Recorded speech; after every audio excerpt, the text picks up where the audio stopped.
pode nos ajudar nisso, na compreensão do que está acontecendo agora, é o especialista nesse assunto, o Dr. Carlos Cota, que é diretor da Divisão Técnica de Engenharia de Incêndio do Instituto de Engenharia. Dr. Carlos Cota, muito obrigado por atender o nosso convite aqui. Um bom dia para o senhor. Bom dia, Agostinho. Agradeço aí. Nós é que agradecemos, né, do Instituto de Engenharia estar participando aqui nesse evento. É lógico que o senhor está acompanhando à distância, né? Aliás, está todo mundo acompanhando à distância agora, né? Até o Corpo de Bombeiros está mantendo a distância, porque não dá para chegar lá mesmo, porque o risco de colapso, segundo as palavras do próprio engenheiro, é um risco iminente.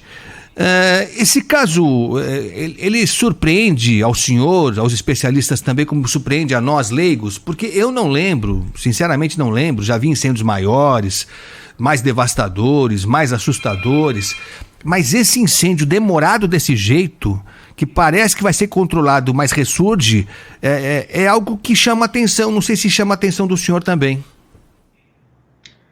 Agostinho, eu acho que você, até para conhecimento do público, né, ou seja, eu metade da minha vida profissional foi ser do Corpo de Bombeiros, né, sou coronel da reserva da Polícia Militar, né, e eu combati diversos incêndios, e reignição é uma coisa usual, quando você tem uma grande quantidade de material carga incêndio, né. Nesse caso especificamente é bastante preocupante, primeiro porque aparentemente não havia, o prédio não tinha todos os elementos de proteção que a engenharia demanda, né, proteção passiva, compartimentação entre as lajes, fachada e tudo mais. Então, agora, o tipo de material que está queimando é bastante complicado, porque é um material químico, plástico, né, você não tem, se fosse madeira, você tem, quando você joga água, a madeira vai absorver, ela vai resfriar, ela vai acumular aquela água e vai, efetivamente, o combate é um pouco mais efetivo, mais eficiente. E o plástico se derretendo, né, e agora estavam comentando da questão da qualidade do ar, esses materiais plásticos são altamente,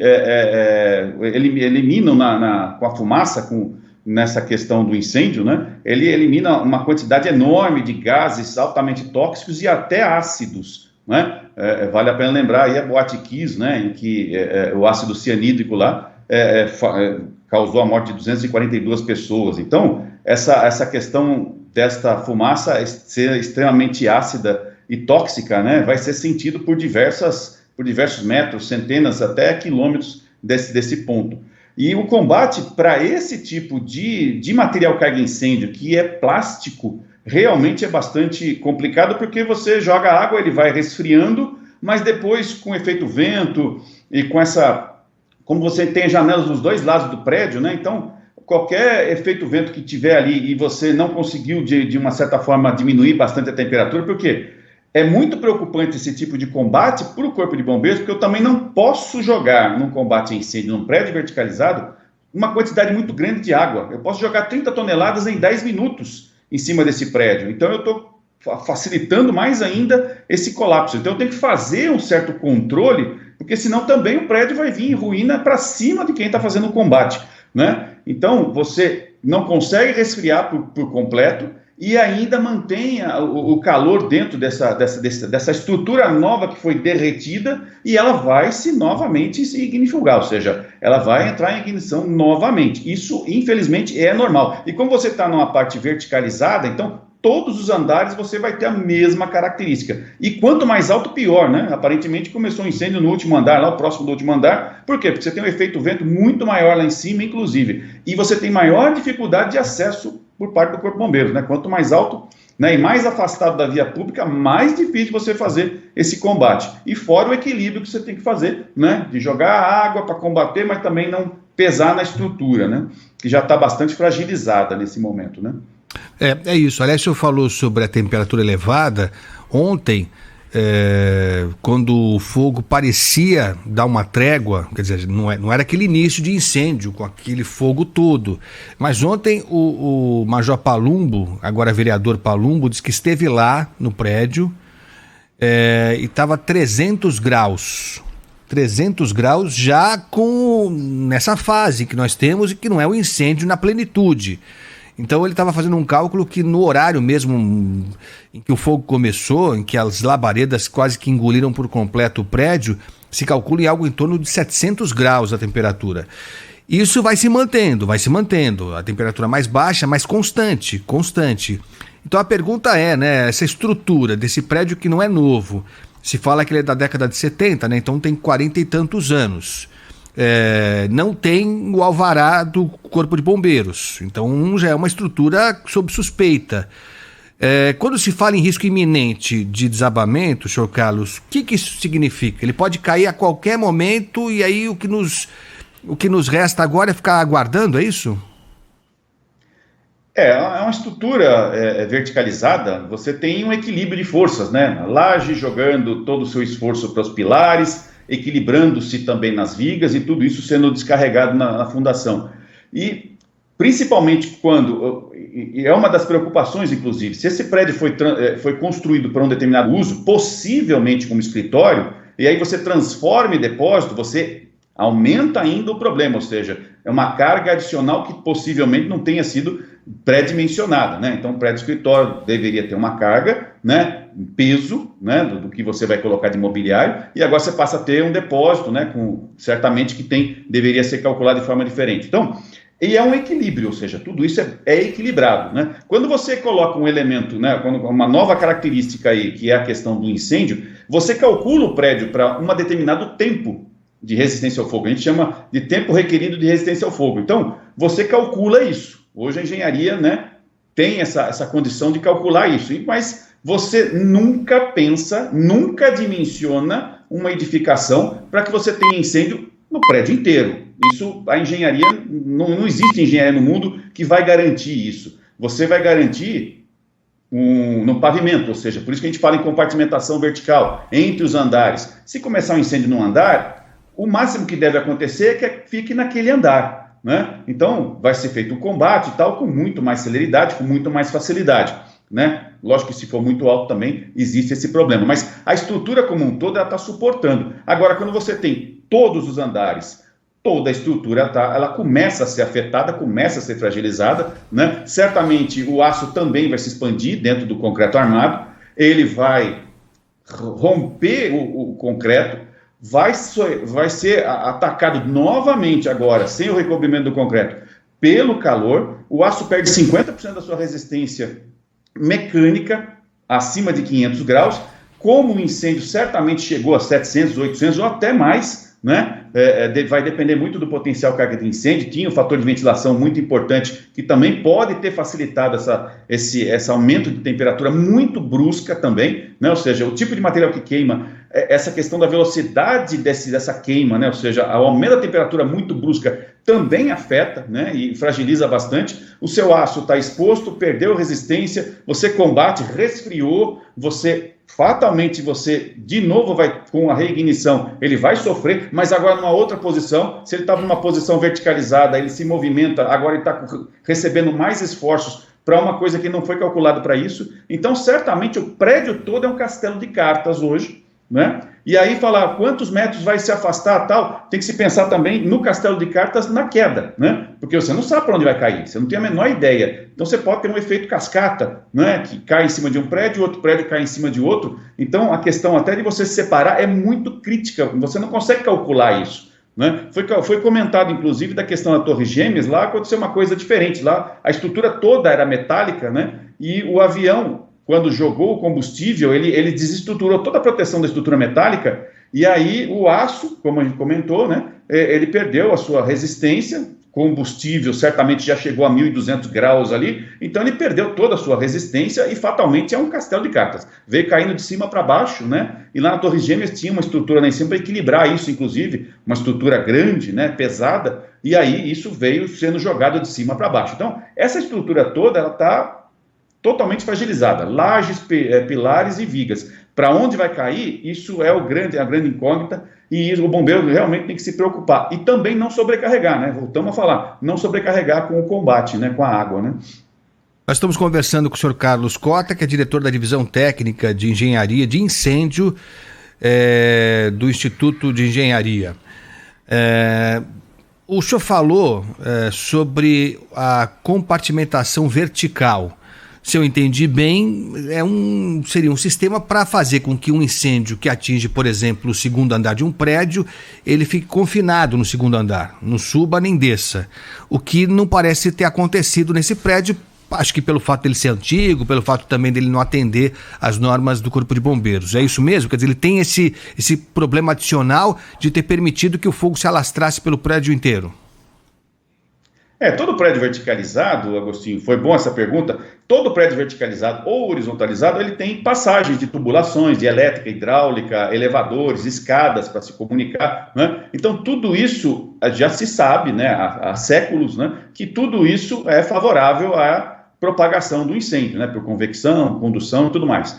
Então, como é que se faz? Você cria elementos que vão barrar essa propagação. Então a laje já é uma barreira, sim, mas aberturas que você tem de elétrica, hidráulica e instalações prediais, ela também tem que ser selada. Então no incêndio ela vai se expandir, você coloca elementos que vão se expandir e vão selar. Traz escadas, você coloca porta corta-fogo, mas as escadas também têm que ter resistência adequada, né?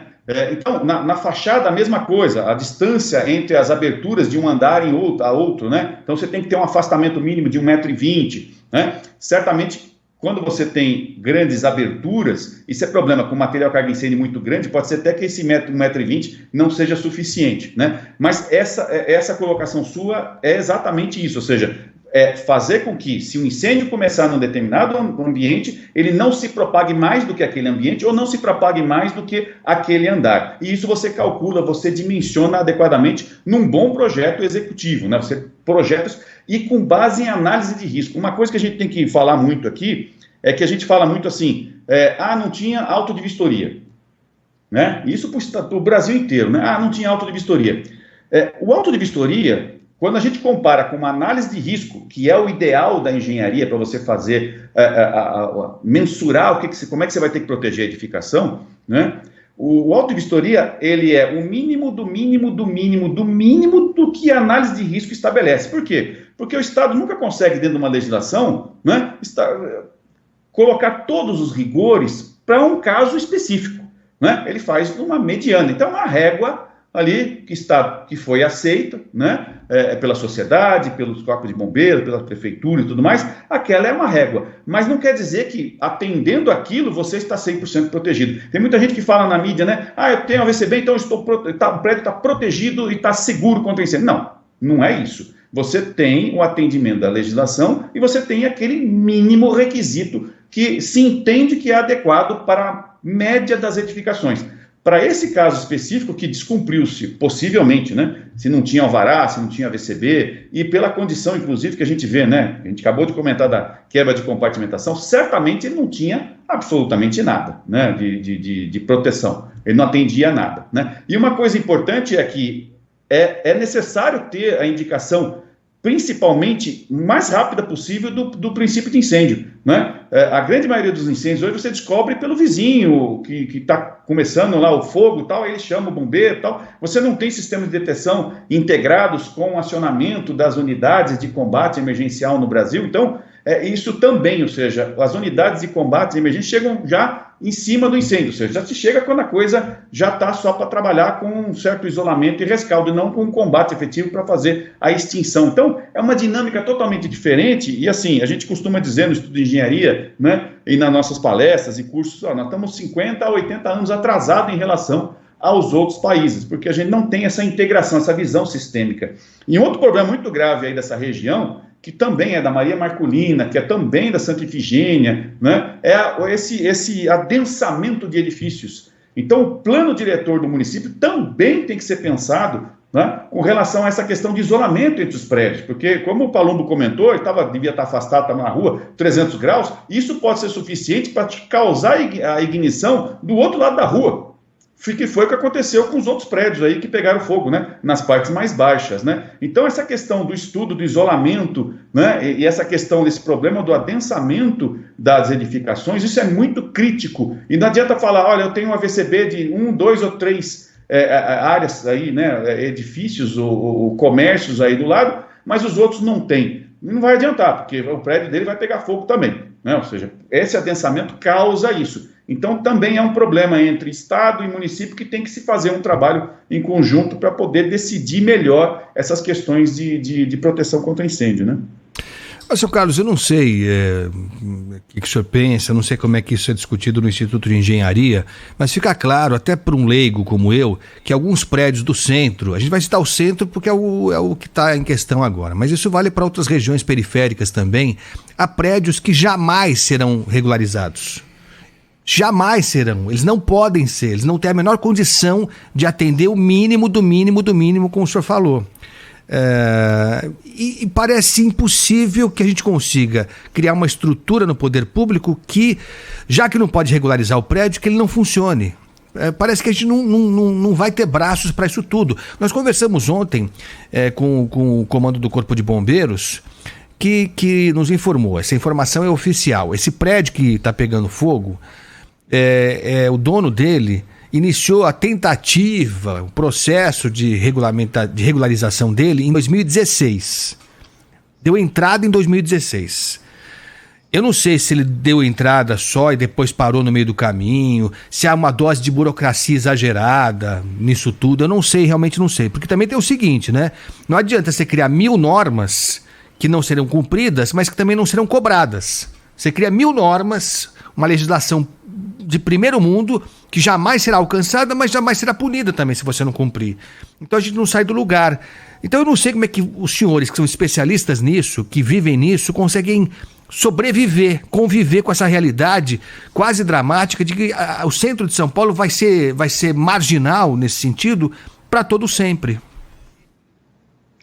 A sua colocação, Agostinho, é bastante interessante e importante, porque a gente discute isso, né, para diversos grupos de edificação. E, assim, a engenharia, ela está muito avançada em termos de proteção contra incêndio, né? Então, o que muitas vezes acontece, e a gente se depara com isso, porque a gente, como consultores e como também projetistas, né, que a gente acompanha e faz comissionamento e testes em diversos sistemas para diversas edificações, com diversos graus, ou multinacional, ou um prédio verticalizado, ou uma edificação antiga. Então, assim, solução na engenharia existe. O que tem de grande problema, que a gente chama, é um ciclo pernicioso da mentira, ou seja, você não tem a capacitação técnica hoje de um profissional que para ser especialista em segurança contra incêndio, em proteção contra incêndio, né? Nós temos uma engenharia de segurança do trabalho, são 60 horas de aula no curso para tratar de incêndio.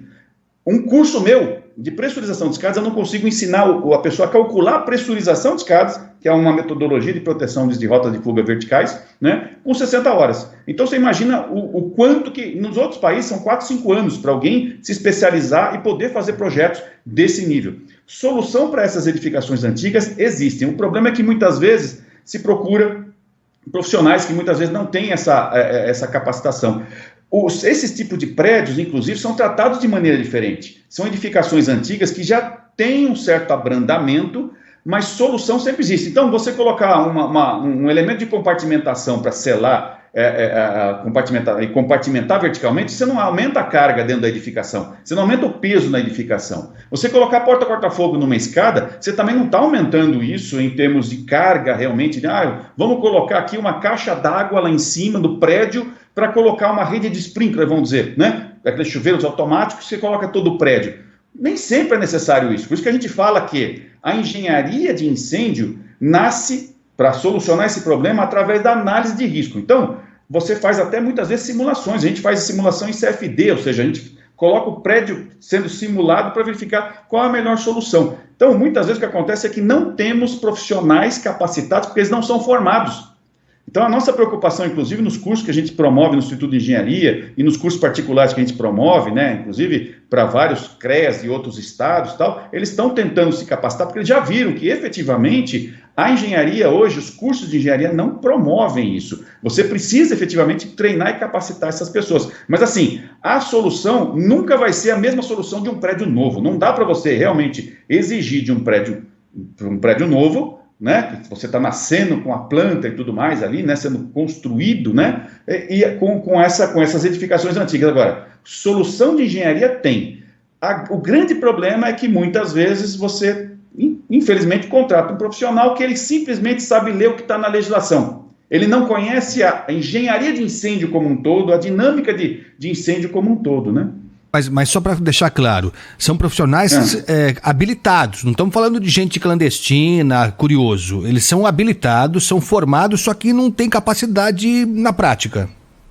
Sim, porque nós não temos, como eu comentei, o curso que dá essa habilitação, que é o que eu tenho, inclusive, eu sou engenheiro civil e engenheiro de segurança do trabalho. No curso de engenharia de segurança do trabalho, que é um curso de especialização da engenharia, dentro do curso foram 60 horas. Eu não consigo ensinar uma somente solução de proteção contra incêndio em 60 horas para os meus alunos. Eu tenho que usar, inclusive, mecanismos, que nem um exemplo clássico, pressurização de escadas eu consigo passar para os meus alunos em 30, 40 horas de curso, mas o programa de cálculo que eu coloco à disposição para eles utilizarem, eu mostro como é que é a metodologia para utilizar o programa de cálculo, porque se eu tivesse que ensiná-lo como é que calculava, só para ensinar o cálculo e não a questão da solução de proteção contra incêndio de pressurização de escadas, já demandaria o cálculo mais de 60 horas. Então você imagina que alguém que vai fazer um curso de engenharia de segurança do trabalho e sai de lá achando que pode projetar, ele está sendo enganado. Então essa é uma das coisas que o Instituto de Engenharia está trabalhando para poder certificar, a grande necessidade de a gente certificar profissionais para esta área. Então nós temos sistema de detecção, a grande maioria não conhece, sistema de chuveiro automático, compartimentação, pressurização, controle da movimentação da fumaça e calor, que é extremamente complexo, que é a norma que a gente demorou 7 anos.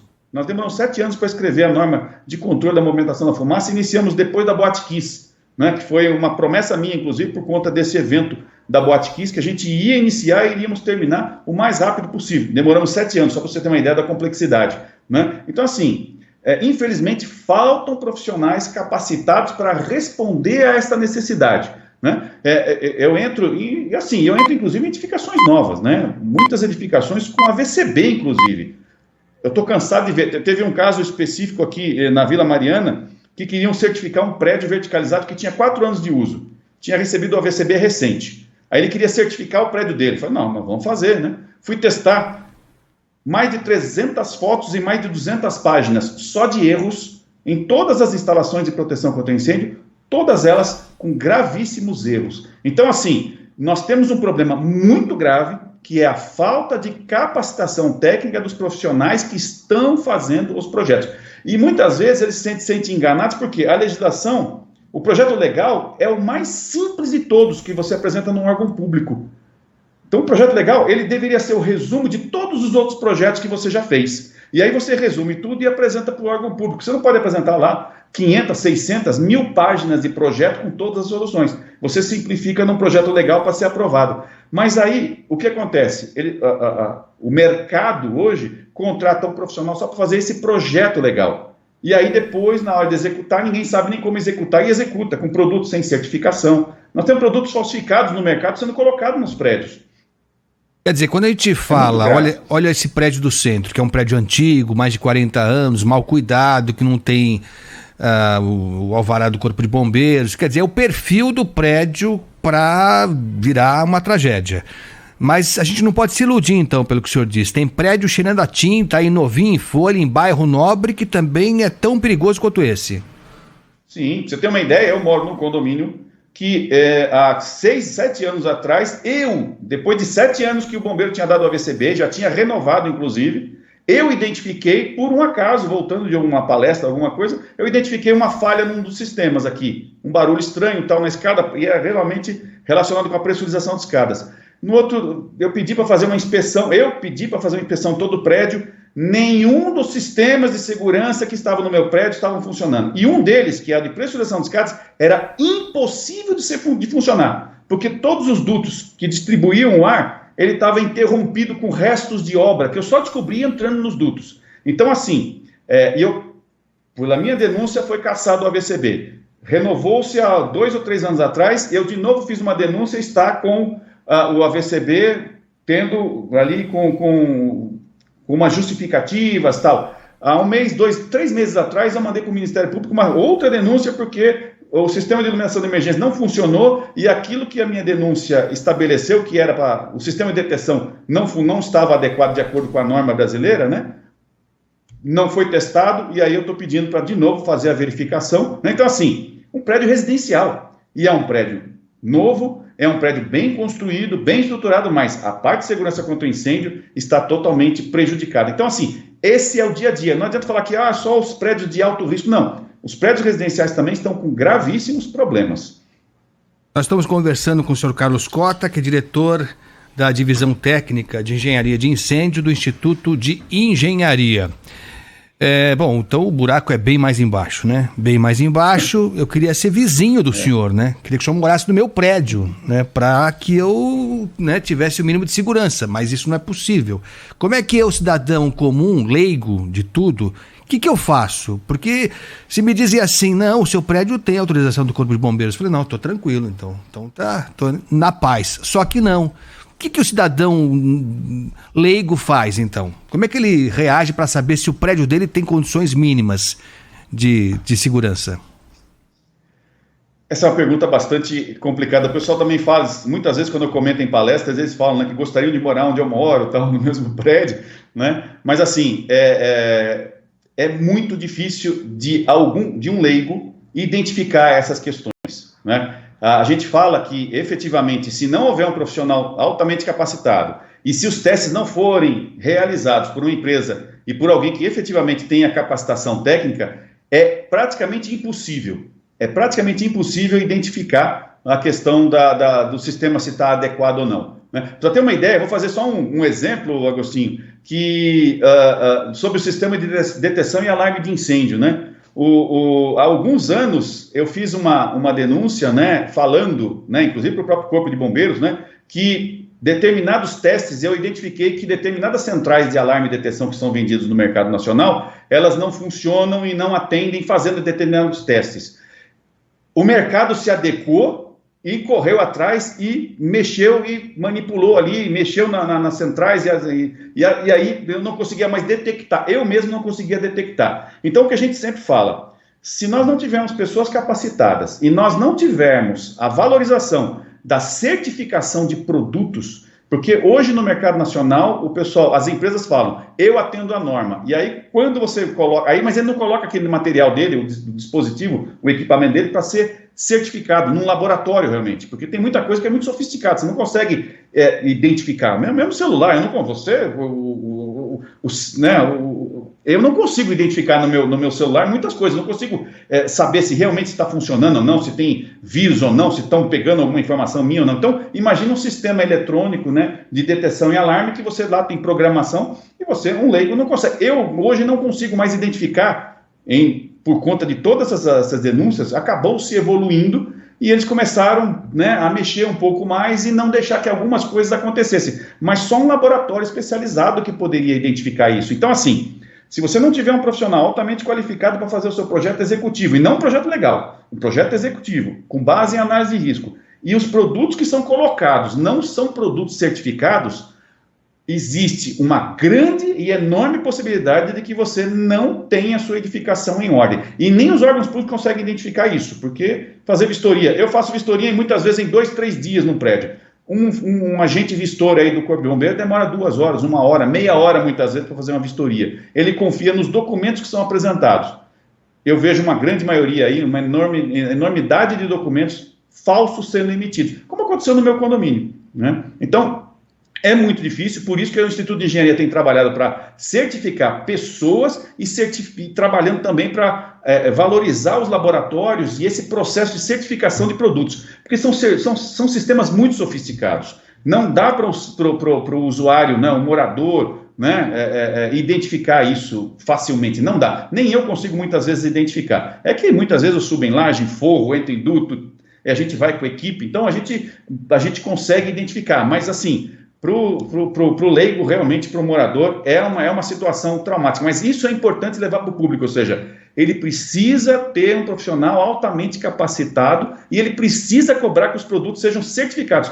E a gente fala assim, certificado não é a empresa que te forneceu dizendo que está atendendo a norma. Certificação é uma terceira parte, é um organismo de certificação de produto, que é chamado OCP, e ele vai colocar os produtos lá nos testes laboratoriais, e ele vai dizer que o produto atende à norma. Não é a empresa que te forneceu. Então, assim, já comece a desconfiar quando a empresa que te forneceu está dizendo que está atendendo à norma. Já comece a desconfiar. né? Tem que ser uma terceira parte. Eu pego isso constantemente, viu? Não é só para prédios residenciais. Até multinacionais muitas vezes se enganam. Mandam para a gente aqui alguns laudos. Falam, você quer comprar geladeira? Porque esse laudo aí está falando para produtos de cozinha, né? Esse laudo aí não tem nada a ver para a questão de proteção contra incêndio. Então, isso é um tema muito complicado, é muito complexo e, efetivamente, nós estamos muito atrasados. Então, o risco é grande. Não é pequeno não, viu, Agostinho?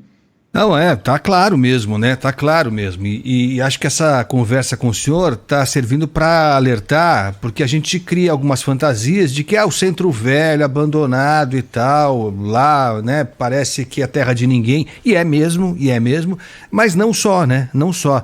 Prédios, edificações que aparentemente estão seguindo as normas corretamente, e estão, né? Mas seguindo o mínimo do mínimo, como o senhor falou, e isso não garante a segurança para valer na vida real.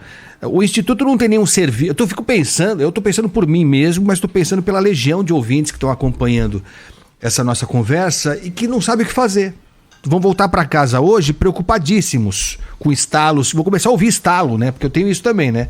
Eu sou sugestionado. Essa noite eu ouvi estalo na casa inteira. Tem algum serviço, algum telefone que a gente possa acionar o Instituto? Há alguma coisa que a gente possa fazer ou não? Temos que reunir os moradores de um prédio, no caso, assim, e juntar uma grana e contratar um profissional. E aí, como é que eu sei se o profissional realmente é o capacitado? O Instituto tem uma relação de profissionais que garantam essa eficiência, essa qualidade, senhor Carlos? Assim, na realidade, é um problema bastante complexo. A gente coloca o Instituto de Engenharia muitas vezes, né? A gente apresenta muitas demandas, né? Junto ao Corpo de Bombeiro ou aos corpos de bombeiro do país né? Como um todo. Muitas das coisas que estão na legislação hoje foram trabalhos que a nossa divisão técnica já desenvolveu há 5, 6 anos atrás e foi apresentado para tentar melhorar essa questão da segurança contra incêndio. Um dos itens que seria muito importante que fosse implementado, realmente implementado, que nós trabalhamos, inclusive, em conjunto com o Corpo de Bombeiros de São Paulo, é a aplicação da própria lei. No decreto do Corpo de Bombeiros atual, ele já estabelece que todos os produtos de segurança contra incêndio deverão ser certificados. O grande problema é que não está sendo cumprida essa lei, ou seja, o decreto existe, a lei está, nós trabalhamos 3 anos ali, né, para escrever esses textos, estabelecer esses conceitos, mas a legislação, infelizmente, não está sendo cumprida, ou seja, aceita-se na vistoria lá qualquer tipo de produto, desde que alguém assine uma anotação de responsabilidade ou um registro de responsabilidade, né? Então, assim, a gente sempre orienta que seja contratado um profissional especializado, mas nós do Instituto de Engenharia não podemos indicar. O que a gente fala se você tiver alguma dúvida, apresente essa dúvida, essa demanda para a nossa divisão, né? Por quê? E também existe um canal de denúncia, como eu fiz, né? Eu mesmo fiz utilizando o canal de denúncia lá para fiscalização do Corpo de Bombeiros, ou seja, você pode apresentar uma denúncia para o Corpo de Bombeiros, né? Então, são 2 canais possíveis para você poder tirar suas dúvidas, né? Você apresentar essas suas demandas e a gente pode tentar esclarecer isso, né? Eu tinha até pensado em colocar isso no ar, né? Justamente nessa entrevista, para que a nossa divisão estaria à disposição, mas pode ser que daqui a pouco o pessoal fale, está faltando extintor no corredor. Não, pode ser que o extintor está sendo recarregado, né? Então, de mencionar qual é o grave problema que a edificação tem, muitas vezes a gente não consegue à distância, tem que ir no prédio, né? Então, assim, é uma resposta muito difícil, Agostinho.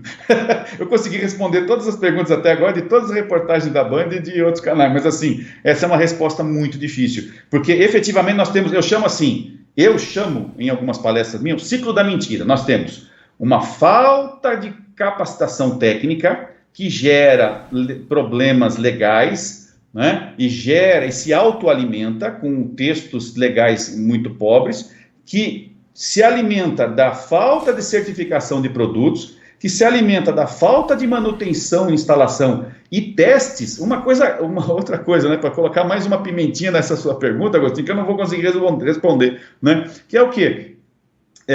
Aquele que faz a instalação do sistema de proteção contra incêndio nunca poderia ser o único a assinar um documento dizendo que está ok aquela instalação. Deveria ser uma terceira parte. Isso é feito no mundo inteiro, ou seja, um terceiro profissional, mais capacitado, ou também capacitado especificamente só para fazer essas medições, ele assina esse documento. Hoje a gente aceita o documento vindo do profissional que instalou.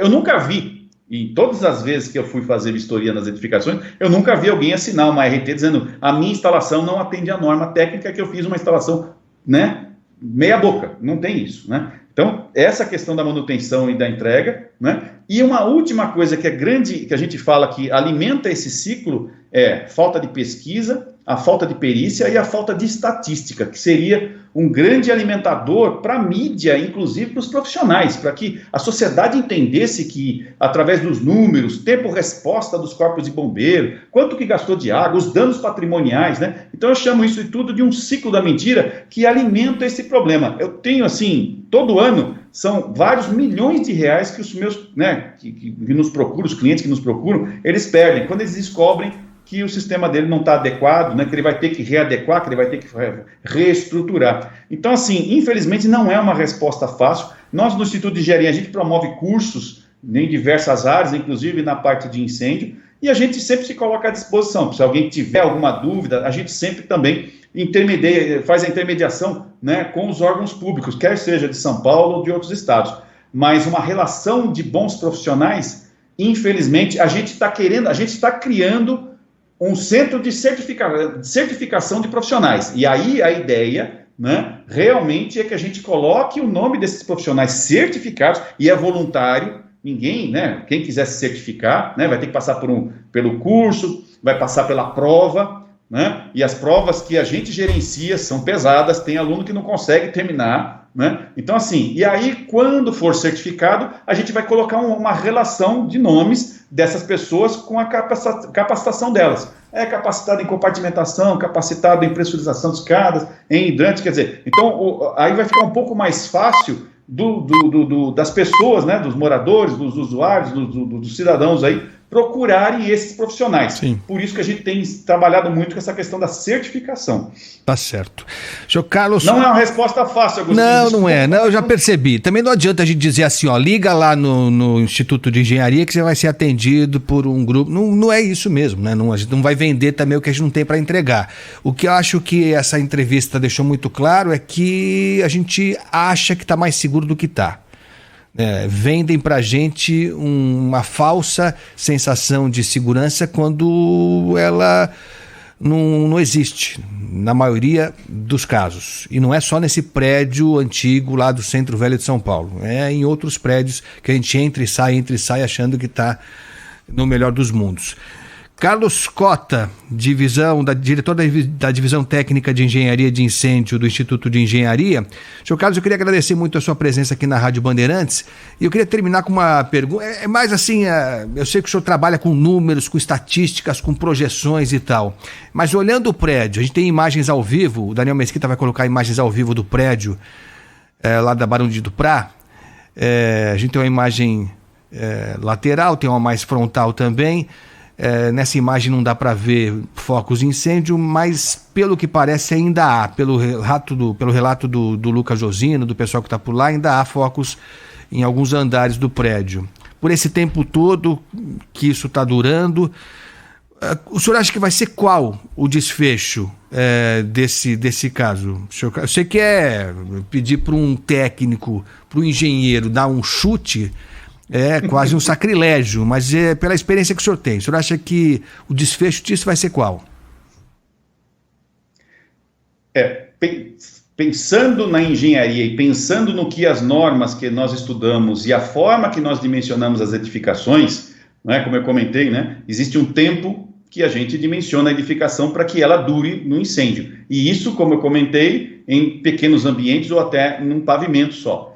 Nessa condição que acontece, né, com grande potencial carga incêndio, grande velocidade de propagação, ou seja, um crescimento muito rápido desse incêndio, né, em todos os pavimentos, certamente nós temos aí um castelo de cartas, ou seja, se fosse para apostar, eu apostaria efetivamente, né, porque realmente a gente não tem informação do local, eu não consigo visualizar, e certamente vai demandar um pouco mais de tempo, se realmente alguém vai adentrar, vai demandar um pouco mais de tempo para que se possa adentrar nessa edificação, né? Mas pelas condições e pelo que o prédio se submeteu, eu apostaria, e a grande possibilidade é de que efetivamente ou ele vai ruir, ou ele obrigatoriamente vai ter que ser demolido parcialmente ou implodido. Então, assim, eu não sei qual é a solução, porque eu não sou engenheiro estrutural e também não sou especialista nessa questão, mas pelas condições em que o prédio foi tratado pelo incêndio, né? Como ele foi, o incêndio com a sua grande magnitude, né? E pelas características que está sendo apresentado aí, com as rachaduras e tudo mais, né? A grande tendência dele efetivamente é vir para o chão mesmo, tá? Tá certo. Vamos torcer para que ele venha, então, de forma controlada, né? Se for o caso mesmo, que seja uma implosão controlada, com tudo medido, melhor do que a gente ser surpreendido por um colapso espontâneo da edificação. Senhor Carlos, muito obrigado pela atenção aqui com a Rádio Bandeirantes. Um bom dia para o senhor e até breve. Agostinho, eu que agradeço e estamos à disposição sempre que nos chamarmos. Muito obrigado. Senhor Carlos Cota, que é diretor da Divisão Técnica de Engenharia de Incêndio do Instituto de Engenharia.